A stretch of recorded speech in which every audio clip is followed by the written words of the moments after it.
মকর সংক্রান্তিতে ধর্মীয় রীতি অনুযায়ী বাড়ি বাড়ি হরিনাম সংকীর্তন এবং ঠাকুরের উদ্দেশ্যে বিভিন্ন ফল মূল থেকে শুরু করে তিল্লাই বাতাসা লুটের রেওয়াজ অব্যাহত। এই নিয়ে একটি প্রতিবেদন।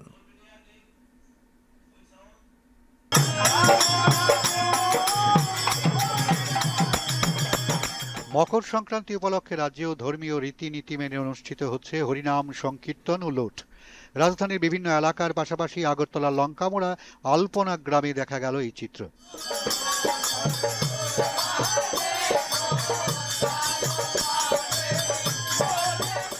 এদিকে চিরাচরিত প্রথা অনুযায়ী মকর সংক্রান্তি উপলক্ষে খোয়াই জেলার বিভিন্ন গ্রামে চলছে হরিনাম সংকীর্তন। বাড়ি বাড়ি গিয়ে ভক্তরা এই সংকীর্তন পরিবেশন করছেন, সঙ্গে ফল ও তিল্লাই বাতাসার লুটও দেওয়া হচ্ছে।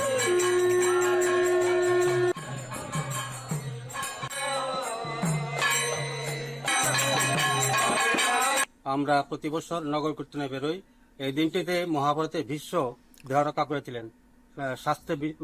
শাস্ত্র মতে এই দিনটিতে দেহ রক্ষা করলে বা মৃত্যুবরণ করলে মানুষ স্বর্গপ্রাপ্ত হয়। তেমনি ভাবে মকর সংক্রান্তি উপলক্ষে বাড়ি বাড়ি গিয়ে হরিনাম সংকীর্তন ও নগর কীর্তন নিয়ে রেওয়াজ আজও অব্যাহত গোমতী জেলাতেও।